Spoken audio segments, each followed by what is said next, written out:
Bienvenue dans le royaume intérieur. Je suis votre hôte, Julie Deka. Comme je dis, c'est toujours un délice de me retourner vers vous. Et oui, c'est pour le partage de cœur à cœur, pour les révélations en tant que juste le vase ou bien le point de la conscience par lequel la grâce de Dieu touche la terre. Oui. Et oui, dans le dernier épisode, nous avons vu que tu n'es jamais ce que tu n'es pas conscient d'être.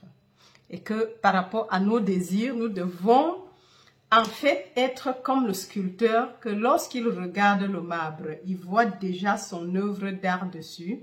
Et en fait, il ne crée rien, il ne fait que enlever les bouts qui ne sont pas inutiles, les bouts de marbre inutiles pour laisser apparaître son œuvre. Tel doit être nos désirs. Nous devons les concevoir et les voir réaliser. En même temps, on a dit que Dieu ne fonctionne pas au futur et que la création est achevée et ce n'est pas que ta volonté soit faite, mais ta volonté est en train d'être faite.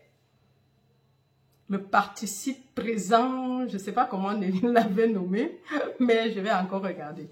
Voilà, ta volonté est en train d'être faite.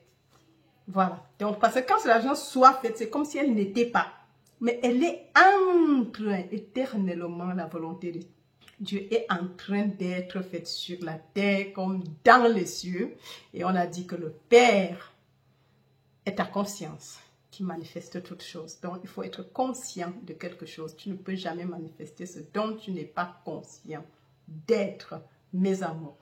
Alors, nous sommes en train de lire notre livre « Ta foi et ta fortune » par Neville Goddard. Nous sommes au chapitre 7 et c'est déjà notre troisième épisode du chapitre 7 que nous entamons comme ça. Alors, si tu me regardes pour la première fois et que tu n'es pas encore abonné, fais-le dès maintenant et surtout n'oublie pas d'activer la cloche de notification afin d'être avisé automatiquement et nous passons sur l'essentiel. Alors, la même chose s'applique à vous, parlant du sculpteur.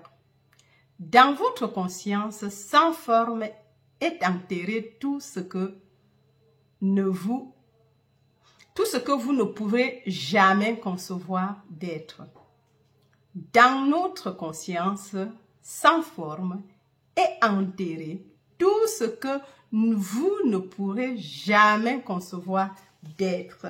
Alors, ça revient à ce que l'œil n'a pas vu, l'oreille n'a pas entendu, et il n'est même pas monté dans le cœur de l'homme ce que Dieu a préparé pour ceux qui aiment l'Éternel ou pour ceux qu'il aime. Parlant de Dieu. Et c'est pour ça que nous pouvons dire ici que la même chose s'applique à nous. Dans notre conscience, dans ta conscience sans forme, je suis, et enterré tout ce que tu peux jamais, tout ce que tu ne peux jamais, en fait, tu n'as jamais ou bien tu ne peux même pas concevoir, ce que tu ne peux même pas penser, tout est là. Il ne vient pas, tu ne le crées pas. Donc, tout l'univers entier, tout est achevé. La création est achevée. Donc, ce que tu as besoin, il faut voir. C'est pour ça que lorsque le sculpteur regarde le marbre informe, il voit son chef-d'œuvre, son œuvre d'art. Et il enlève juste les bouts qui ne sont pas utiles, les bouts inutiles, pour laisser voir son œuvre. C'est la même chose pour nous. Et c'est ce que je disais avant même de lire. Donc, c'est comme ça que nous devons faire. Nous devons exactement pour nos désirs être précis et concis. Maintenant, bien sûr qu'à un moment donné, quand on évolue, tes pensées sont des ordres que parfois même ce que tu n'as pas demandé vient. Parce que Dieu sait ce que tu as besoin. Et ne vous inquiétez pas. Du manger, du boire, du vêtement, de l'abri. Il dit, c'est les païens qui se soucient de ça. Est-ce que ce que je veux faire demain, dans 10 ans, je veux faire comment? Dans 20 ans, c'est comment? Est-ce que je vais monter? Est-ce que je vais descendre? Non. Il dit, ne vous inquiétez pas pour ces choses-là.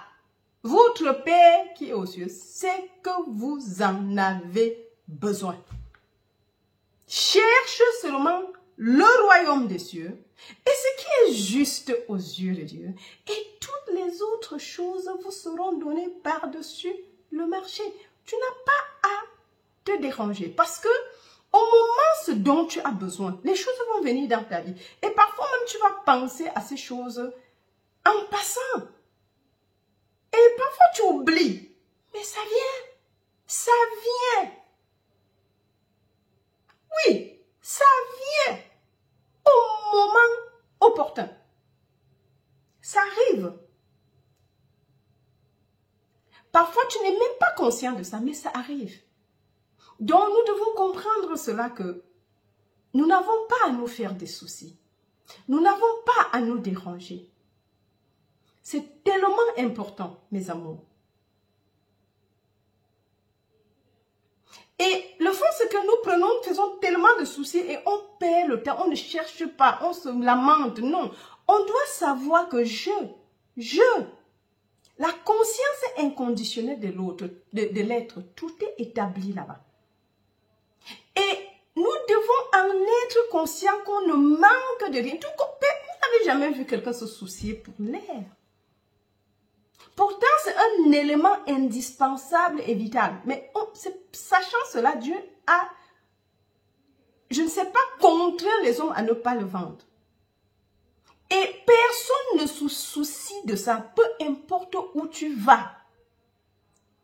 Tu ne t'es jamais fait des soucis que, mais est-ce que j'ai assez d'air que je vais respirer? Ou bien tu dois payer si tu traverses, je ne sais pas, pour respirer l'air. Non, c'est libre pour tout le monde. Et tout ce que Dieu est, parce que Dieu est toute chose. C'est comme ça, Dieu est indépendant, il est libre. Mais le monde essaye de vendre certaines choses, quantifier et vendre. Et c'est à la quête, nous sommes tous à la quête de l'argent parce qu'on a rendu l'argent important. Nelly dit que les Godards n'étaient pas importants, mais sa mère a rendu les Godards importants et ils sont devenus importants parce que sa mère a voulu qu'ils soient importants. Ses parents n'avaient rien. Mais de nulle part, en appliquant cela et en se voyant obtenir tout ce que tu veux, il faut définir que tu l'es déjà, ce que tu veux être. Affirme, consent. Pense que tu es, déclare, décrète, suppose. Et tu le seras. Pas que tu le seras que tu n'es pas. Il faut savoir que tu es toute chose. Je. Parce que quand tu parles de ça, tu parles de toi, tu dis je. Et tu ne peux pas dire je serai cela. Ça veut dire que tu ne l'es pas. Je suis. Et dès que tu dis je suis la maison, je suis la Cadillac, je suis la Maserati, je suis la Rolls Royce. Parce qu'on dit toujours que c'est pour les autres. Non. Suppose que tu l'es. Je suis la Rolls Royce, les qui conduisent. Et je remercie le ciel que c'est là. Je ne doute même pas d'un moment. Je n'ai pas besoin de chercher les moyens comment ça va venir. Je me souviens quand je n'avais pas ma Rolls Royce. Pourquoi nous ne devons pas faire des choses? Je me souviens quand je n'avais pas encore 1 million d'abonnés. Pensons gros, ou 100 000 abonnés. Je me souviens quand je n'avais pas encore 100 000 abonnés. Ou bien quand le royaume intérieur n'atteignait pas encore 100 000 abonnés, pas que je, comme si c'est à moi, non. Je me souviens quand le royaume intérieur n'avait même pas un abonné. Aïe, chaque abonné on comptait et on faisait de ceci. Mais après tu passes à 100, après tu passes à 200, après tu passes à 1000, après tu passes à 2000. C'est comme ça, je me souviens quand je n'avais pas encore 100 000 abonnés. Je me souviens quand je n'avais pas encore reçu la grosse enveloppe de YouTube pour annoncer les 100 000 abonnés. Je me souviens quand je n'avais pas encore reçu ça. Mais maintenant, je me réjouis comme les autres. Waouh! Je le tiens en main, je le présente. Je dis que waouh! C'est comme ça qu'on crée, on est en train de créer, comme l'amusement. Et c'est comme ça que, en fait, nous créons toujours notre vie comme si on s'amusait. C'est comme ça que nous polluons aussi notre vie inconsciemment. Ne vous amusez pas. Ne dites plus des choses que tu ne veux pas. Si tu le prononces, parce que parfois pour cacher, les gens essayent de dire autre chose. Un peu le coin de la terre par lequel je suis venue au monde. Il faut tout cacher. Il faut tout cacher. Tu ne dis rien à personne. Tu préfères même pour confesser le mauvais pour qu'on ne sache pas que tu l'es. Et c'est ça le danger. C'est ça qui nous garde. Parce qu'on a peur de tout le monde. Mais si tu prononces le négatif, et ce qui m'a toujours épaté là-bas, c'est quand, avec mes frères et sœurs de l'autre côté là, c'est que quand tu es pauvre, tout le monde est content. Mais dès que tu te démarques, hey, tu as vu ça? Tu as vu l'autre? Mais c'est quoi ça? C'est le femme là. Vous voyez que il a déjà acheté une voiture. Après, maintenant, il a construit une maison. Maintenant, il vit bien. Maintenant, il prend ceci. Il a ce... Mais on passe le temps à s'occuper. Et plus tu perds le temps à t'occuper de l'autre et de la création de l'autre, tu n'as pas le temps pour créer la tienne. Et tu commences à vilipender, à dire pourquoi et comment et ceci et cela. Est-ce que c'est simple? Mais quand tu es pauvre, tout est normal. Tu souffres, tout est normal. Mais dès que tu es bien, on commence à voir comment, c'est quelle sorcellerie, comment ça ne peut même pas être possible. Non, tout est possible pour celui qui croit. Et vous croyez en Dieu. Croyez donc que Dieu est toute chose et Dieu est la substance de toute forme.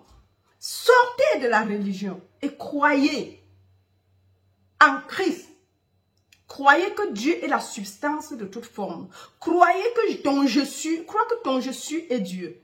Arrêtez de voir ce que l'autre a fait. Comment il a fait pour avoir ces trucs. Ce n'est pas normal. Non, tout est normal. Renoncez à la souffrance. Rejetez la souffrance, mes frères. La souffrance n'est pas... Dieu n'a pas créé la souffrance. Mais puisqu'on accepte ces conditions, nous perdurons là-dedans. Et on trouve comme normal. Je m'adresse à quelqu'un ici.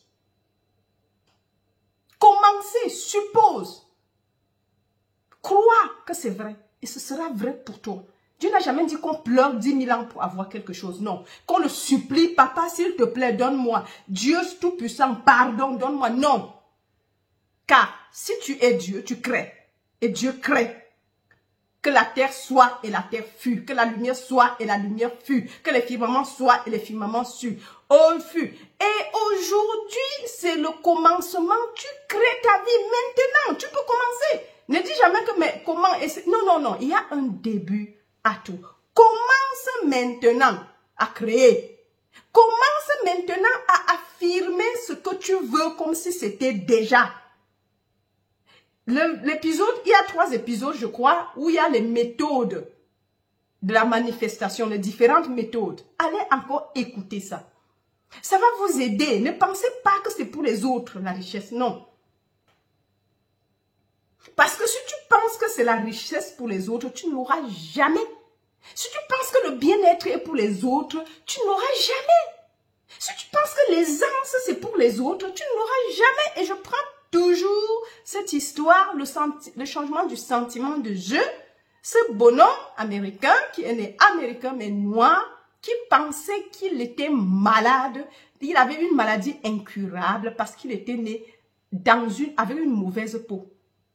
C'était une maladie pour lui incurable. Parce que cette peau, dès que tu naissais dans le temps de l'apartheid, tu étais limité. Le monde extérieur te limitait. Mais nous savons que personne là-dehors ne peut te limiter si tu n'acceptes pas les limites. Ça, c'est ce que nous apprenons ici. Les limites avec la conscience, c'est ce que tu as cadré. Et comme dans l'épisode passé, on parlait du pardon. Si tu refuses de pardonner, toi-même, tu limites ta vie avec le pardon. Laisse les autres partir, libère ton monde. Libère-toi. Ce n'est pas l'autre que tu libères, c'est toi, c'est ta vie, c'est ton cœur. Libère ton cœur, mets-toi, fais-toi de la place pour aimer et aime les autres. Ce que tu veux qu'on fasse pour toi, commence à le faire pour les autres. La règle d'or. Mais nous voulons être aimés, mais nous ne voulons pas aimer. On commence à détester, lui m'a fait ceci. Dieu est inconditionnel, l'amour de Dieu est inconditionnel. C'est pas évident, hein? Ce n'est pas évident du tout, mais c'est faisable, mes amours. C'est pour ça que nous sommes là. Des exemples vécus qui nous propulsent. Parce que parfois, tu vas dire, le ressentiment, quand tu commences à comprendre que toi, tu as créé ce qui t'arrive. Tu as invité le facteur d'une manière ou d'une autre. À qui maintenant devrais-tu en vouloir? Au facteur ou à toi? Et sachant qu'aucune condition n'est éternelle, tu te retournes à toi-même et tu crées ce que tu veux. Tu changes d'état. Comment changer d'un état à l'autre? C'est déjà narré. Vous pouvez aller écouter. Le changement de l'état. Et c'est comme ça que le bonhomme, le jeune américain, a fait. Et tout d'un coup, il était limité. Il y avait des endroits où le noir n'avait pas le droit d'y aller. Il n'avait même pas le droit d'aller à l'école, à l'éducation. Mais vous voyez que lui, il a créé son business. Et il est allé dans le quartier le plus cher je crois que c'est des États-Unis, de New York, pardon. Je dis des États-Unis, de New York. Le quartier le plus cher de New York. Et il dit que lui, il a eu le choix sur 3 magasins. Quand il a commencé à enlever les barrières, que lui-même il s'était posé pensant que c'est les autres. Il pose sa barrière, ce n'est pas un problème. Est-ce que tu l'as accepté? C'est quand tu l'acceptes que ça agit sur toi, parce que tu le crées. Et quand tu le vis dehors, tu penses que c'est l'autre qui te l'a imposé. Non. Quand lui, c'est son exemple palpable qui a donné son résumé, son témoignage. Et Neville a fait, lors d'une conférence, changer le sentiment de jeu. Allez encore écouter. C'est important. Alors, nous voyons que le bonhomme, tout d'un coup, il dit qu'il m'a pris 3 années, Neville, pour changer ma mentalité. Il y a un autre truc qui s'intitule la diète. Diète mentale, je crois. C'est aussi narré, c'est une conférence. Le changement de diète. C'est parce qu'il faut faire cette diète mentale. Il faut changer de la nourriture que tu vas manger. Parce que tant que tu ne changes pas avec ce que tu veux, c'est ce que tu as mangé qui sera. Et lui, par exemple, d'abord celui-là, il a changé sa vie. Et il dit qu'il avait un demi-million net, en revenu net par an. Demi-million, c'est un quart de million. En revenu net, 250 000 $. Il conduisait la Rolls-Royce. Oui, pourtant, c'était interdit pour les autres. La loi disait non. Il a dit non. Mais qu'est-ce que toi tu dis? Qu'est-ce que toi tu penses de toi? Que tu es pauvre. Ou cela que j'entends souvent dans les réseaux sociaux, il y a la discrimination raciale, si tu es africain, tu ne vas rien faire, dès que tu as la peau noire, on fait non, c'est parce que tu es en train de le créer. C'est toi qui le décrète. Et c'est ce que tu vas vivre jusqu'au jour où tu vas changer le sentiment de jeu. Et toutes les portes te seront ouvertes. Les autoroutes du royaume intérieur, les autoroutes, ça sera ouvert. Comme celui-là avec l'apartheid. Quand vous voyez Neville était malade, je dis, mais tu te rends compte, je suis né américain et je suis discriminé. Ceux-là qui viennent, ils ne parlent même pas bien anglais, ils n'ont pas la même peau que moi, donc ils sont acceptés mieux que moi. Mais moi, je suis né américain, Neville. Et je suis limité partout. Neville lui a dit non, la limite, c'est celle que tu t'es posée. Ils ont dit, mais c'est quand tu acceptes qu'elles agissent en toi. Et même dans le combat, ce que nos parents ont décidé, tant que tu n'acceptes pas, elle n'agira pas en toi. C'est quand tu l'as accepté, c'est ma tradition, ce sont nos cultures, mais tu te limites. Bien sûr, ça va marcher pour toi puisque tu les acceptes, tu les souhaites la bienvenue dans ta vie. Mais si tu es le Christ, tu n'as pas besoin de ça. C'est nos traditions qui limitent le Christ dans nos vies. Et les traditions, c'est pas seulement africain, les traditions partout, il y a la tradition partout. Donc, c'est seulement vous encourager que nous devons comprendre ces choses et avancer, mes amours. Il n'est jamais tard. On t'a dit, qu'on est limité à la science ou bien le monde actuel limite le temps de travail à 60 ans. Non, c'était d'abord 50. Après, on est monté à 60. Maintenant, on est en train de monter à 65. Après, on va atteindre 70. Vous voyez que rien n'est... Tu vois que... Vous voyez que quelqu'un arrive à 70, je vais à la retraite, donc ça veut dire que sa vie est terminée. Maintenant, on te dit que non, même à 70 ans, tu peux travailler. Et ce sera possible puisque les gens vont se... Comment dire ils vont se préparer pour ça, pour 70 ans, et ils vont faire cela. Pourtant qu'avant 70 ans, tu finissais déjà. Tu pensais que c'était déjà fini, tu ne peux plus rien faire, je ne peux plus... Ça veut dire que même à 60 ans, tu peux trouver le travail, commencer une nouvelle carrière. Vous voyez que si on a... À un moment donné, on va aller à 80, et les gens vont toujours travailler. Il n'y a plus de vieillesse, il n'y a plus de second âge, c'est troisième âge. Laissons-nous ces limites, c'est nous qui les posons. Dieu est le Tout-Puissant. Dieu est le même hier, aujourd'hui et éternellement. La puissance de Dieu n'est pas limitée. Il a dit dans Ésaïe, je crois, 40, vous allez renouveler vos forces comme de l'aigle. Les jeunes d'aujourd'hui marchent, se fatiguent. Mais vous qui avez mis votre espérance en Jésus-Christ, en Dieu, vous ne serez jamais fatigué, vous n'allez pas vieillir, vous allez renouveler vos forces comme de l'aigle, marcher sans vous fatiguer. C'est la même promesse ou tu penses que c'est pour les autres? Est-ce qu'il y a une limite d'âge? On a dit le monde à 40 ans est déjà fini. Mais toi, si tu mets ta confiance en je suis, si tu mets ta confiance en Christ, qui est encore jeune,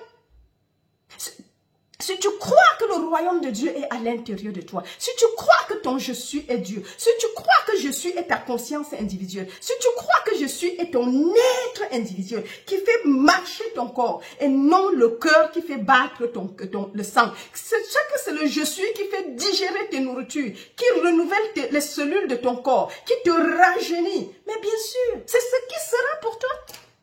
Et sûr que c'est lui ta force, c'est lui la source de ton énergie, c'est lui la source vitale, c'est lui ton être, c'est lui la forme tes yeux, ta bouche, ta compréhension, c'est lui ton cerveau qui ne se fatigue pas, car l'intelligence n'est pas dans le cerveau, mais dans la conscience. C'est la conscience qui fait bouger le cerveau.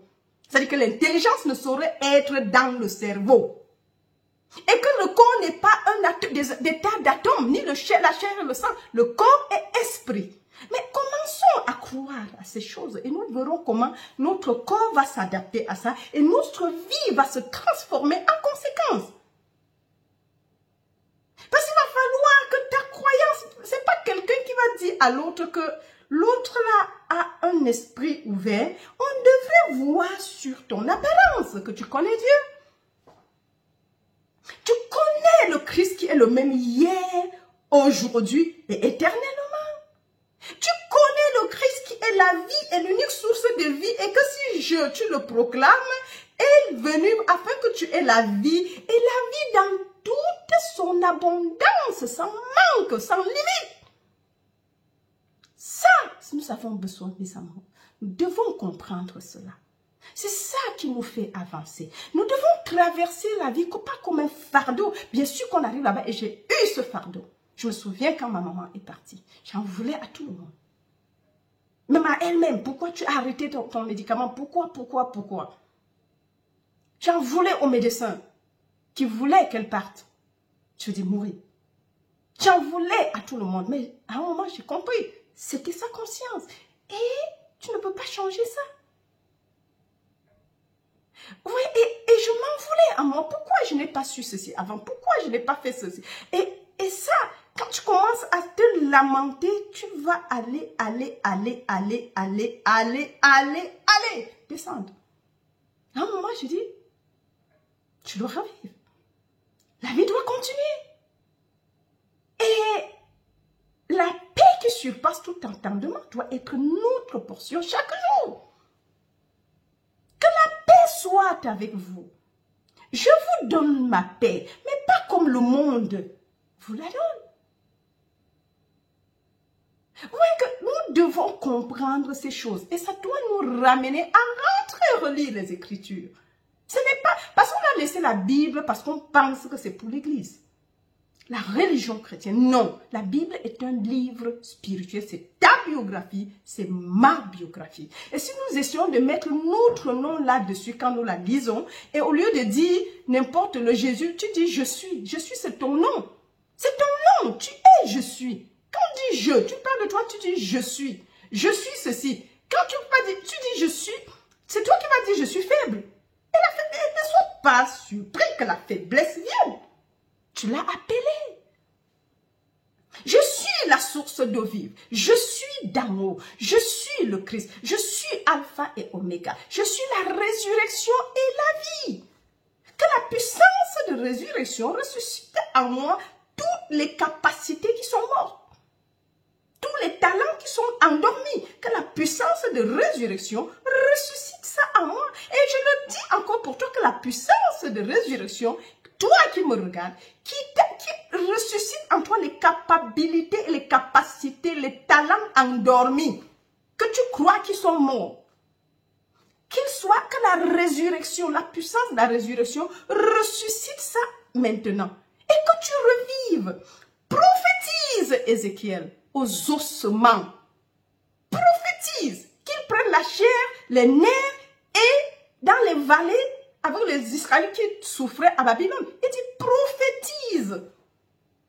Et moi, je remettrai la vie en eux. Et il a dit, sous cet ordre, je prophétise. Penses-tu qui est cet Ézéchiel qui a reçu cet ordre qui doit prophétiser dans ta vie? Allez, vas-y, prophétise aux situations de ta vie. Peu importe ce que tu traverses, moi, je prophétise. Qui est la chair? Que cette situation, des situations mortes et desséchées, ces ossements qui sont détériorés dans ta vie, je prophétise qu'ils reprennent vie et que tu as perdu de l'espoir, qu'ils reprennent vie, qu'ils reprennent les nerfs et qu'ils fourmillent. Et Ézéchiel dit, j'ai dit, et ça fourmillait.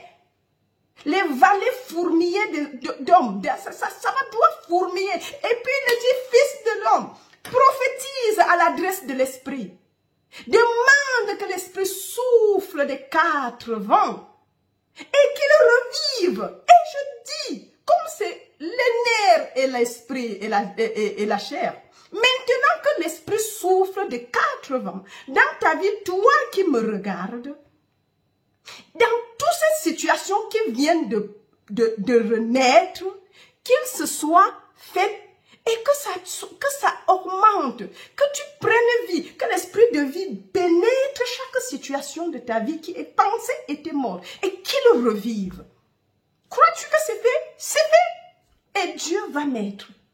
Je prophétise. Et ça, c'est ce que la parole de Dieu nous dit. Il n'a jamais dit qu'on pleurniche. Non. Soyons des Ézéchiel et prophétisons sur les situations mortes de notre vie et de notre monde et de nos enfants, de nos familles, de nos ennemis. Prie pour tes ennemis. Parce qu'il n'y a pas d'ennemis. Dieu est l'unique réalité. Et ce qui vient comme ennemi, c'est ce que tu as créé. Mais lui, il est le farceur et tu t'en prends au farceur. Tu veux changer le farceur. Tu veux changer là dehors. Change ici dedans.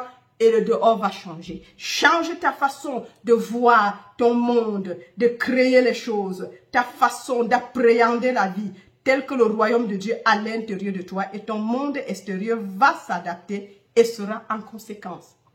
Mes chers amours, prophétise sur ta vie, prophétise sur tes enfants, prophétise sur tes situations. Peu importe ce que la réalité te dit, prophétise, reprends la vie. Prophétise, mon corps reprend la vie, mes yeux reprenez la vie, mes oreilles, mon nuit, mon cerveau reprenez la vie, que tout talent enfoui, détérioré reprenne la vie et que je puisse, afin que je puisse accomplir ma mission dignement sur cette terre. Tu as le choix. Et je le fais pour toi. Que ton intellect soit restauré, que ta mémoire soit restaurée, que la puissance de résurrection reprenne, ravive tout ce qui tu pensais mort en toi, maintenant. Dans le nom puissant de je suis, que cela soit. Et c'est fait. Si tu crois, tant mieux. Ça c'est important. Arrêtons de pleurnicher. Nous avons tant pleuré et les chrétiens sont ceux qui pleurnichent le plus. Mais arrêtons de pleurnicher. Parlons, prophétisons, créons. Que la paix soit et la paix fut. Créons, qu'est-ce que nous créons tout autour? Si quelqu'un vient, le soi-disant sorcier, se met sur ton chemin et tu le suis, qu'est-ce que tu auras? Bien sûr. Bien sûr. Ce que tu as créé, c'est ce que tu vas recevoir. C'est pour ça que je dis qu'on tape la joue droite, ça fait mal, je sais. Dans la joue gauche. Ne rends pas le mal par le mal. Ce n'est pas dent pour dent et œil pour œil. Et on croit que ce que les parents ont fait, ça va nous suivre. Non. Eric, en Israël, ça c'est Jérémie. Vous avez entendu dire ici en Israël un proverbe que tu dis que les parents ont mangé les raisins verts et les dents des enfants leur ont fait mal. Il dit, je vous dis aujourd'hui, quiconque mange le raisin vert, ses propres dents vont lui faire mal. Donc il n'a pas dit que ton père va manger le raisin vert et tes dents vont te faire du mal. Donc les croyants qui pensent que les enfants vont payer les fautes des parents, non, c'est faux. Le parent mange le raisin vert, ses dents lui font mal. Toi, l'enfant, tu te lèves, tu es une nouvelle personne. Sauf si tu marches sur les pas de ton père ou de tes parents. Mais si tu te répands et fais un retour à l'intérieur, le royaume est à l'intérieur de nous. Il n'est pas à l'extérieur. Nous ne devons pas changer à l'extérieur. C'est pour ça que je dis, repentez-vous. Dieu n'est pas à Jérusalem ni au mont Sinaï. Repentez-vous. Le royaume des cieux est à l'intérieur de toi. Fais un angle de 180 degrés. Change ici à l'intérieur. Change ton cœur. Et tu verras ton monde changer. Donc, si tu vois des situations dans ta vie, commence à dire comment je pense, comment je réfléchis.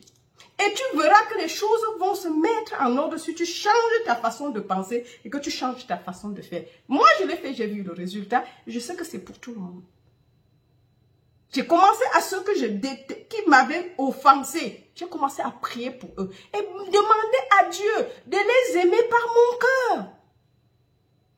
Oui, qu'ils utilisent mon cœur pour les aimer. Si c'est Dieu, je dis Seigneur, aide-moi, j'ai besoin de l'aide. L'Esprit Saint va t'aider. Et puis tu dis, je me souviens quand je le détestais. Qu'est-ce qui est dû de le dire? Mais ça veut dire que tu ne détestes plus la personne. Il y a plusieurs méthodes pour créer cela. Ça prend son cours, mais nous devons avoir le courage de le dire. Peu importe. Je dis bien peu importe. C'est difficile. Quelqu'un va dire, je ne peux pas me mettre ici à raconter ce que j'ai vécu. Mais nous savons que nous créons par l'acceptation. Peut-être, je ne sais pas, des suggestions. Peu importe, nous créons. Oui. Ce n'est pas des péchés. Sans qu'il y ait péché de ta part. Non. Et après, quand les choses se passent, tu vois l'autre. Non. Mes amours, changeons notre façon de penser. C'est assez important parce que si on ne fait pas ça, on passera à côté des vraies choses. Donc, maintenant, je fais le deuxième paragraphe. Peut-être on peut déjà s'arrêter là-bas comme ça pour garder la parole. Mais l'autre, c'est la reconnaissance de cette vérité vous fera passer du statut d'ouvrier non qualifié qui essaye de faire en sorte qu'il en soit ainsi à celui de grand artiste qui reconnaît qu'il en est ainsi. Waouh! Employé, vous comprenez bien. La même chose, parce qu'on parle encore ici que Dieu, la reconnaissance que Dieu fait les choses, que la création est terminée, que tu n'as pas à souffrir pour avoir. Tu dois juste reconnaître ce que tu veux et être conscient de ton désir, d'être ton désir, et ça va se faire. Et c'est comme que la parole, il dit que les yeux n'ont pas vu, les oreilles n'ont pas entendu, et ce n'est même pas monté dans le cœur de l'homme. Ça, c'est 2 Corinthiens, c'était 2 Corinthiens 2, versets 9 à 10. Il dit, le sculpteur qui regarde le marbre, il voit déjà son œuvre d'art finie. Et il prend seulement son marteau pour enlever les bouts qui sont inutiles. Et c'est pour vous révéler son œuvre. Il ne crée pas l'œuvre. Et que nous devons agir comme ça. Et si nous agissons comme ça, la reconnaissance de cette vérité vous fera passer du statut d'ouvrier non qualifié qui essaye de faire en sorte qu'il en soit ainsi à celui de grand artiste qui reconnaît qu'il en est ainsi. de tout pour démontrer, tu reconnais seulement que c'est ainsi. Vous êtes tous bénis, nous sommes tous les sarments du même sceptre. Et si nous sommes sarments, nous sommes encore les sceptres individuellement parce que le sceptre et le sarment ne forment qu'un. Et le sceptre et le père qui est le vigneron qui sont en tout enterrés dans la terre en même temps, qui enfonce ses racines. Et ce n'est pas toi qui fais l'œuvre, ce sont les racines, c'est le Père, c'est le Christ qui fait l'œuvre de nourrir tout l'arbre dans son entièreté. Est-ce que nous devons nous placer comme ça? Certains disent que c'est passif, ce n'est même pas passif parce qu'il faut que tu prennes conscience de cette constellation, que le sceptre sur lequel si tu es sarment collé, parce qu'il n'y a qu'un seul Christ, si je suis le Christ, tu es le Christ, tout le monde est le Christ, ça veut dire que c'est pour ça que nous formons les membres d'un même corps, enracinés dans le sceptre, et le sceptre enraciné dans le Père et dans la terre. Tout le phénomène, le soleil, il va faire pleuvoir. Qui fait pleuvoir? Le Père devient la pluie, devient le soleil qui fait la photosynthèse et retire les minéraux de sel pour alimenter l'arbre dans tout son ensemble. Même la petite feuille qui est au bout de la cime à droite, à des milliers de kilomètres de la racine, c'est le même, c'est du sol que sa nourriture vient. Et il ne rate pas. Tout le monde est servi. Lui, la feuille qui est là-bas fait la photosynthèse et le soleil et tout ce qui vient avec. Mais pour nourrir et tout le phénomène, et chacun fait son petit travail. Mais le sceptre contrôle tout. Car sans le sceptre, ces choses n'ont pas Dieu. Et quand tu crois que tu es séparé du sceptre, ça veut dire que c'est comme une branche qui est coupée. Mais n'a que peut-être 90 ans pour vivre. Le temps de vivre parce qu'on pense que c'est beaucoup. Non. Tu dois atteindre les 90 ans étant en forme, étant solide. Et nous voyons des exemples dehors. J'ai vu un super talent, une femme de 94 ans est venue danser avec un partenaire qui le faisait rouler partout. Et elle disait que c'était son rêve. Et elle l'a accompli. Pendant que d'autres, à 60 ans, sont déjà finis. Pensent qu'ils sont terminés. Vous voyez, c'est juste, c'est mindset. C'est la conception. C'est la perception. Comment nous voyons? Et ça détermine ce que tu seras. Tu te vois comment à 70 ans? Tu te vois comment à 80 ans? Tu te vois comment à 90 ans? Mais de toutes les façons, chaque jour suffit sa peine. Ce n'est pas pour qu'on se fasse des idées là-bas. Il faut savoir qui tu es maintenant. Car le demain s'occupera de lui-même, a dit le Seigneur Jésus-Christ. Et si tu es le Seigneur Jésus-Christ, je suis le Seigneur, nous tous nous sommes. Assume que tu l'es et tu le seras. Assume. Prétends.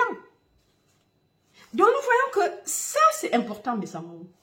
Et sur ce je dois m'arrêter parce que je crois qu'on ne doit pas faire beaucoup. Le temps là ça doit être déjà arrêté. On fait 2 paragraphes. Le tout c'est de comprendre le message qui est véhiculé. Que le Neville voulait nous véhiculer et que l'esprit veut nous véhiculer. Ça, c'est assez important. Mais tout en sachant qu'il y a une certaine passivité aussi de là, avec l'enracinement et la constellation. Et c'est là où les fruits de l'esprit jaillissent. Mais nous devons agir. Nous devons choisir. Et choisir pas seulement de dire je choisis l'esprit, mais de commencer à donner, à manifester ça tout autour de nous, en pardonnant, en aimant sincèrement, en pardonnant à ceux qui nous offensent tous les jours, en vraiment, d'être la vie pour les autres. La grâce de Dieu, qu'elle nous comble. Que la grâce et la miséricorde de Dieu soient notre portion tous les jours. Bénis ton monde. Je commence à bénir mon monde. Je dis, je bénis tout le monde dans ma vie. Je les couvre d'amour. Je leur envoie la paix. Je les souhaite les bonnes choses. Ce que tu veux qu'on fasse pour eux, commence à le faire pour les autres. Ça, au moins, c'est à partir du don. Parce que les gens pensent que le don, c'est seulement en matériel. Non. Le don, c'est aussi spirituel. Ce que tu confesses pour les autres. Ce que tu bénis. Ta bénédiction. Ta bouche n'est pas courte pour ne pas bénir. Bénis même tes ennemis. Tu commences à donner. C'est le commencement de la sagesse, la crainte de l'Éternel. Commençons à bénir. Commençons à savoir que je suis là pour aimer et non pour détester. Retournons à l'Éden. Ne nous amassons pas les trésors sur la terre ou dans un lieu où la teigne et les voleurs vont ramasser. Amassons les biens là où la teigne ni les voleurs ne peuvent pas pénétrer. Dans notre conscience, commençons à s'aimer. mes amours. Allez, love, love, love, I love you all. Et jusqu'à la prochaine. Donc, si tu me regardes pour la première fois et que tu n'es pas encore abonné, fais-le dès maintenant et partagez ces vérités tout autour de vous. Allez, c'est le réveil pour tous en 2022. Ça, c'est déjà fait. Je me souviens quand les gens n'étaient pas encore réveillés. Je me souviens quand les gens ils étaient encore endormis. Mais maintenant, tout le monde est réveillé. La francophonie est réveillée.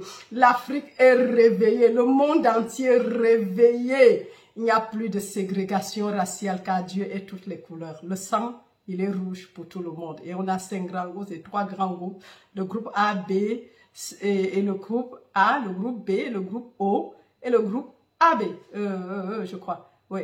Donc, nous devons comprendre qu'il n'y a pas plusieurs groupes sanguins selon les différents types de peau. Non, on a les mêmes groupes sanguins partout. Et nous devons savoir que Dieu est cette diversité de couleurs. Donc, on ne doit pas se mettre à s'entretuer, quoi. Ne nous entretuons pas, ça ne sert à rien. Mes amours. Allez, bye bye. Jusqu'à la prochaine.